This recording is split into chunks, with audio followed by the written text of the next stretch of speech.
Si la madre, la abuela ha tenido antecedentes previos, pues un 25%, un 30% de estas mujeres pueden padecer la misma. Pero el factor del chequeo prenatal adecuado y de calidad es importante. ¿Y no sería, doctor, lo recomendable una consulta preconcepcional? Claro que sí, y no la tenemos instaurada en el país. La consulta preconcepcional... ¿En qué consiste? Bueno, donde la paciente podría asistir a su ginecólogo queriendo buscar la concepción.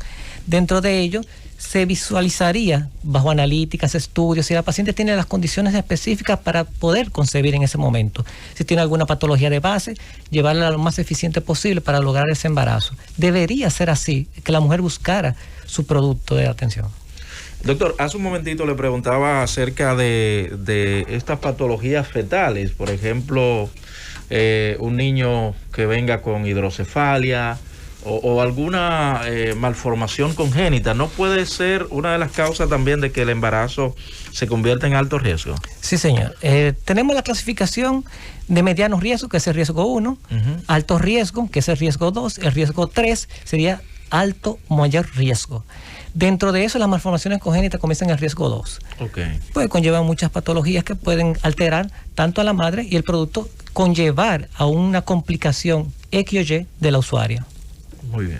Bueno, la doctora ha hablado de manera importante, la introducción a la doctora Sánchez, cuando dice que la consulta preconcepcional juega un papel importantísimo para usted como médico, determinar cuáles son las patologías que pueden estar ya en la persona antes de iniciar un embarazo y, por cierto, entonces eso facilita al médico dar un tratamiento y un seguimiento correcto. Ahora, doctor, me llama la atención que usted dice, bueno, si nosotros nos damos unas buenas consultas prenatales y no hacemos unos chequeos correspondientes, entonces tenemos la tendencia a aumentar nuestros indicadores de mortalidad. Pero ¿qué resulta?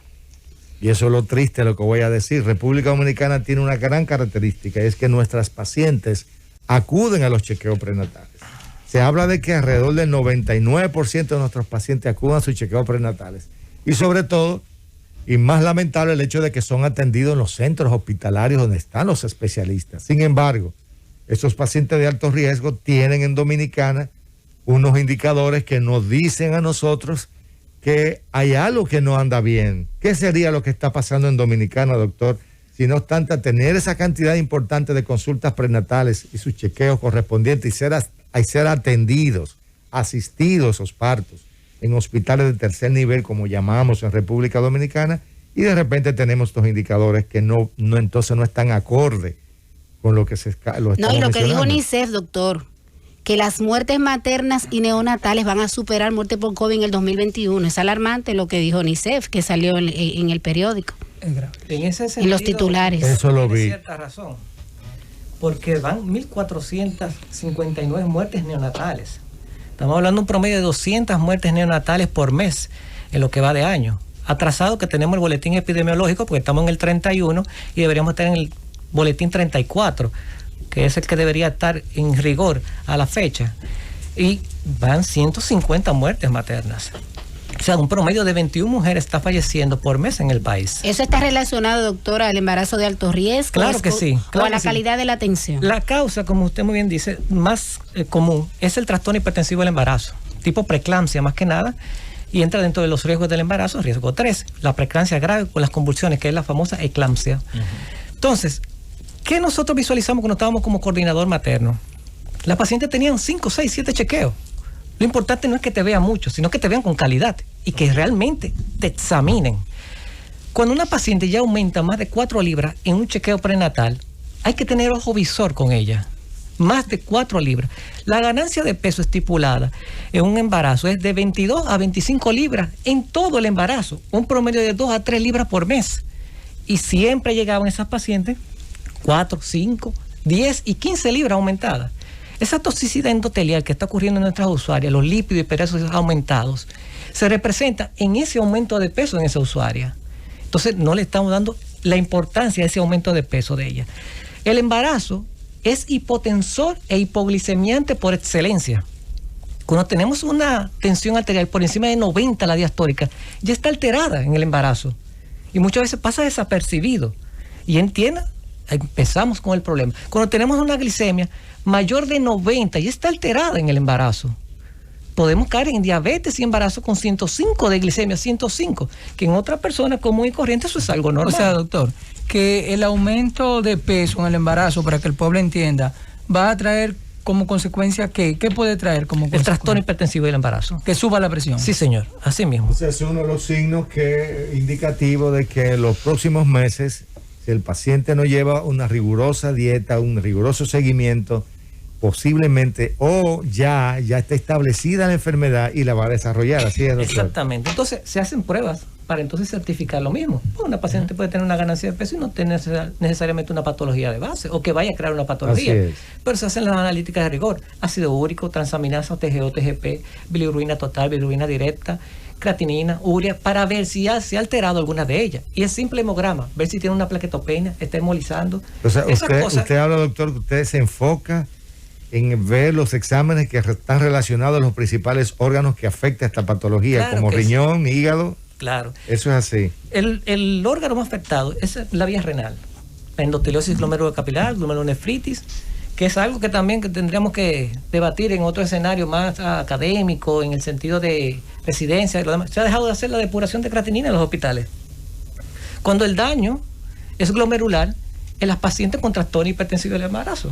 Entonces esas pacientes que están así llenitas, que tienen los pies hinchados, como dicen comúnmente, sí, eso es un llamado de atención a esas pacientes embarazadas. Sí. El edema malleolar, podemos definir la preeclampsia como el síndrome o trastorno de la gestación humana a partir de la 20ª semana, caracterizado sine qua non por hipertensión, proteinuria y edema, siendo el edema inherente en el 80% de los casos. Claro, un edema malleolar, o sea, a nivel del tobillo, o sea, en los tobillos, no hay problema. Pero si ya está pasando ahí una cruz, 2 cruces, ya hay que tener más consideración. Que esté subiendo la hinchazón, como se dice comúnmente. O sea, es una alerta a las embarazadas y sus piernas se están hinchando. Y hay algo que siempre, por ejemplo, le hago mucho énfasis a los residentes, que es tan sencillo determinar en un futuro, sin gastar recursos, un trastorno hipertensivo de embarazo, que es lo que nos está dando durísimo con la mortalidad materna, que es el rollover test. Así es. Que es ¿en qué consiste? La paciente de lado, sentada, de diferentes formas, se toman los niveles tensionales en todas esas posiciones, y si hay una disparidad de 15 milímetros de mercurio, ella tiene probabilidad de un futuro trastorno hipertensivo y embarazo. ¿Y cuánto se gasta en eso? Un estetoscopio, y la condición de hacerlo. Entonces, doctor, al momento de darle esa información a los familiares y a la paciente, doctor, de que su embarazo es de alto riesgo, ¿cómo reaccionan y cómo se debería manejar el tema? Cuando nos referimos a que la usuaria tiene un embarazo de alto riesgo, es simplemente que va a tener mayores cuidados. No es tampoco que vamos a alarmarla de que usted se va a morir por tener un embarazo de alto riesgo, sino que tiene mayor probabilidad que cualquier otra usuaria de lo mismo. Siempre las preguntas del usuario: ¿por qué soy alto riesgo? ¿Qué tengo? ¿Cuál es la condición? En la simple cesárea te vuelve un alto riesgo. Tener una cirugía uterina tipo cesárea te vuelve alto riesgo. Y es un riesgo 1 por tener una cirugía previa en el útero, como sea. Pero permítame un paréntesis, doctor. Dicen que uno de los países donde más se practica la cesárea es la República Dominicana. Así es, señor. Así es, señor. Y nos quedamos cortos cuando hablan de porcentajes de 50-60% de cesárea. Es mayor de ahí. Las clínicas, eso es. A nivel privado, claro, sobrepasa el 80%. Así mismo. Pero público, el alto riesgo no importa el periodo intergenésico. Claro que sí. O sea, lo que me refiero, para que el pueblo entienda, un periodo que hay entre un embarazo y otro, que ya es el primero, se le hizo una idóneo para usted embarazarse cesárea después de un procedimiento cesárea o de un parto, es de 1 año y 8 meses. Es el periodo intergenésico. 1 año y 8 meses. 2 años comenzar a buscar usted para embarazarse, 1 año y 8 meses. O sea, ese útero estaría en condición de volver a recibir otra cesárea. Es de recibir ese producto. Ese producto. Porque vamos a ver si terminar en cesárea, vamos a ver qué pasó. Pero de recibir el producto, ahí es que empieza la cosa. Sí, doctor, nosotros hablamos de la consulta preconcepcional y es interesante decirle a la población cuáles son esos factores que nosotros llamamos alto riesgo. Por ejemplo, en cuanto a la edad del paciente, a la dieta, en cuanto a qué patologías el paciente puede estar padeciendo diagnosticada ya en esa primera consulta, y ya usted le encajaría dentro de lo que es un alto riesgo. Bueno, tenemos las edades extremas. ¿Cuáles son las edades extremas en obstetricia? Las gestantes añosas, mayores de 35 años, y las adolescentes, que son menores de 19 años. Definiéndola ya en dos etapas, temprana y tardía. La temprana de 10 a 15 y la tardía de 15 a 19 años hasta que cumplan los 20. Falta un día para cumplir los 20.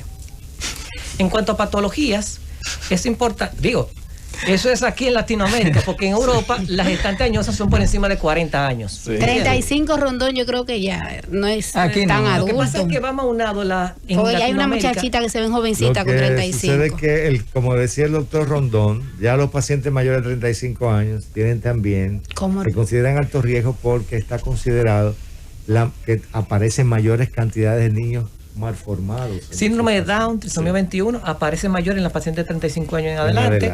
Además de eso, aumenta más el trastorno hipertensivo de embarazo, diabetes y embarazos, partos pretérminos también. Por ende, se va complicando todo a esa edad de la usuaria, igual que la adolescencia. Entonces, doctor, yo voy a insistir en lo que es la consulta preconcepcional, porque va a depender de cómo se desarrolla la normalidad del embarazo o el menos riesgo posible. Una paciente obesa se le debe de aconsejar antes de embarazarse. Un índice de masa corporal mayor de 29 ya entra en muchos riesgos. Entonces, tiene que comenzarse la paciente Antes de embarazarse. antes de embarazarse, un nutricionista para lograr algunos niveles menos de kilitos de grasa, que este es el único país que se maneja kilos y libras en obstetricia a lo juntos, que deberíamos ya identificar qué es lo que vamos a manejar por fin, kilogramos o libras. Vámonos con kilos, así es. Es un tema con la cartilla prenatal, pero la cuestión es que la usuaria, si busca un nutricionista, busca el cardiólogo en caso de que sea hipertensa y se quiera embarazar,